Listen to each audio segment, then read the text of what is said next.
Look at this frog. Yes, it's frozen. It's not moving anymore. It's not breathing. Doesn't even seem to be alive. This tiny creature balances life and death because it has a unique ability.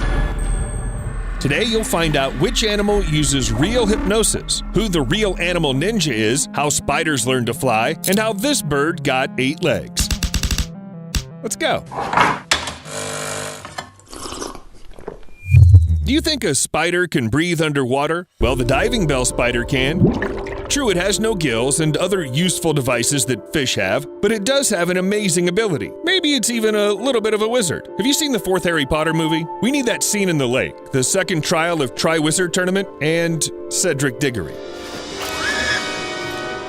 Then he used the bubblehead charm to breathe underwater? Smart guy, so it seems. Wait, what's a spider have to do with all this? Oh, yeah, it can do the same thing, and doesn't even need a magic wand. The diving bell spider is considered the only species of spider that lives underwater almost all the time. Hunting, resting, mating, feeding, laying eggs, wintering, all this it can do without rising to the surface. The only thing a spider can surface for is a supply of oxygen, which sometimes has to be replenished. Otherwise, something like that very head bubble comes in handy. When the diving bell spider dives into the water, the abdominal hairs, covered with a special fatty substance, don't get wet. Air is trapped between them, which allows the spider to stay underwater for a long time, using a primitive natural aqualung. But this is not the only way to store oxygen. The diving bell spider also creates a kind of underwater storage made of spider web and an unknown substance where it retains precious air. It all depends on the size of the individual. While some spiders have learned to hold their breath with their webs, others have mastered flight. Welcome to the arachnophobe's nightmare. Some of these creatures can actually fly. Or rather, they sort of float in the wind. Using a web, they can rise several kilometers into the air. And what's more, some of them are even able to float across the ocean. At least that's what scientists think. Compared to the spider's web, the air is similar to a thick liquid, so the effect of gravity is easily neutralized by what can be called the stickiness of the air. It's pretty hard to drown when you're floating jelly. Also, only small and very light spiders can fly. By the way, this is a completely conscious action. Before flying, spiders test the wind by lifting their front paw. They test it. They prefer a breeze of about 11 kilometers an hour. Only one question remains. Why, in fact, is all this happening? Well, despite the fact that scientists still don't know everything about spider flight, it seems that the reason is simple colonization. The young ones go on flights to find suitable places for themselves and to give life to a new generation. Well, and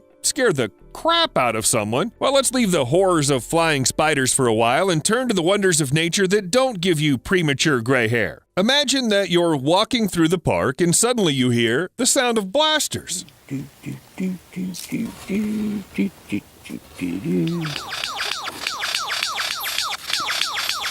Seriously, the stormtroopers are missing again. Wait, why would there be stormtroopers near my house? No, you're not crazy. There's just a lyrebird lurking somewhere in the bushes. Lyrebirds are amazing creatures that can imitate natural and artificial sounds with amazing accuracy. In general, it absolutely doesn't matter for them whom or what they imitate. Other birds? Sure. Koalas? Yup. Dingoes? No problem. A chainsaw giving someone a total immersion in a horror movie? Why not?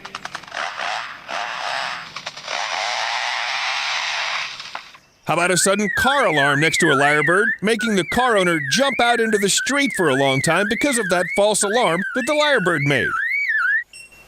Sorry, buddy. Lyrebirds like the sounds. And yes, I suggest photographing this bird in silent mode. Otherwise, you'll start to feel like there's a whole battalion of paparazzi lurking around.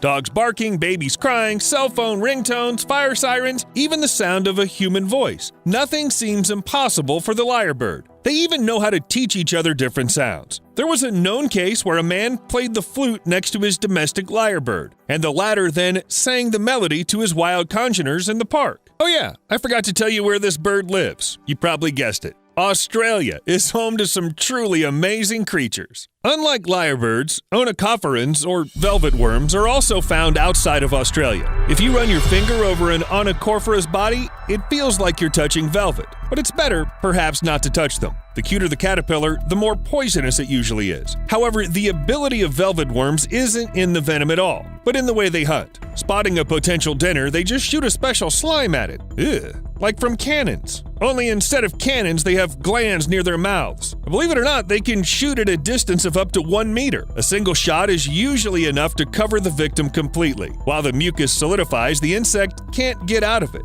and soon it finds itself eaten by the worm. As soon as the onychophora digs into its prey, saliva is injected into it, which immediately starts the digestion process. Well, isn't that classic? I bet onychophorans would never be able to detect this creature, even if they groped it completely, because in front of you is a born master of camouflage, the perfect ninja of the animal kingdom, practically invisible. You see? Take a closer look. Maybe this, or this. Wait, that's just a leaf. Okay, I'll be honest. I didn't find it right away myself because the giant leafy thing doesn't want to be discovered at all. Yep, this slightly rotted leaf is an insect that lives in the tropics of Malaysia and can reach 10 centimeters in length. However, even such large specimens have simply divine camouflage skills. Not only do they look like leaves, but they also behave like leaves. They don't produce oxygen, they barely move during the day. Even if you poke them with your finger, the leafhoppers won't budge. And only towards dusk will they go munch on some leaves. When caught, the adults make a peculiar noise. It resembles a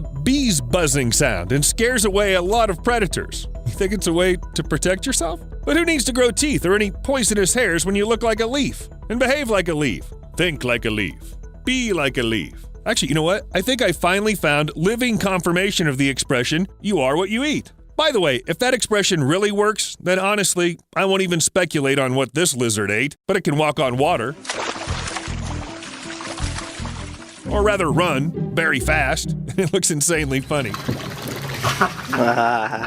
Did you get it? Yeah. I don't know why, but I can't watch quietly as it runs away. And here's another fact for you. This lizard is called the common basilisk. Just imagine that it's not a giant snake crawling through the pipes inside Hogwarts, but something's running. And it's that. It seems that such a choice of monster would slightly undermine Slytherin's credibility.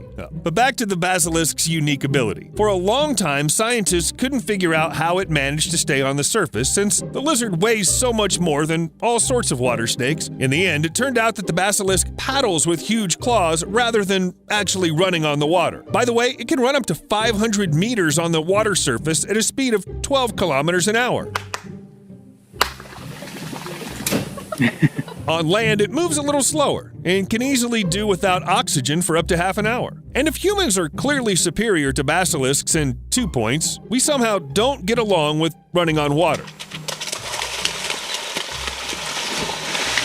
Someone's already invented special shoes and liquid mountaineering, but let's be honest, we're not going to get into the Slytherin beasties yet. So, you better take a look at this picture. A bird with lots of legs? Sometimes nature makes very strange creatures. I guess this creature must run fast or jump high. I don't know. Why would anyone even need so many legs? Sorry, no offense, millipedes. Okay, actually a jacana, like all other birds, only has 2 legs. The rest belong to the chicks who hide under the father's wings. Actually, even the 2 legs of jacanas are quite unusual. Because of their elongated toes and claws, the bird's weight is distributed over a larger area, allowing them to walk on leaves floating in the water. And they do it rather quickly. As soon as a predator appears on the horizon, the caring parent hurries to the chicks to hide them under the wings. It's believed that sometimes the chicks fall from the leaves, and then the father fishes them out, dries them, and warms them. Cute. And if that seems like it's not a real ability to you, let me remind you, we're talking about the animal world here. A world where you can be eaten the minute you're born if your parents don't take care to protect you. And who else would be so cool to save their kids? Cuttlefish don't really care about their offspring, but they have another ability. It's hypnosis. Yeah, I agree. You don't think of a perfect predator when you say cuttlefish, but they're actually really cool. When they hunt, these creatures purposely create running stripes on their bodies with their chromatophores. Not only do they look like disco kings, but they also hypnotize their victims. You would think that crabs and shrimps have enough intelligence to realize that danger is approaching them, but on the other hand, it's really so beautiful. Seems that the mud skippers looked at all this disco and decided they don't need all that underwater life. Never mind that the skippers live in a completely different region. They became amphibians for a reason, right? You could say that they are fish that have made it to land and learned to survive everywhere. In contrast to other tidal fish, mud skippers don't hide under rocks when the water level changes, but come out on land and actively crawl on it. They move by jumping and leaning on their strong, elongated front fins. Some of the mud skippers can climb up roots and trunks of trees, holding onto them using their suckers, modified pelvic fins. What's more, they even manage to put up a fight for territory, then calmly return to the water and behave as a decent fish. We'll see you later.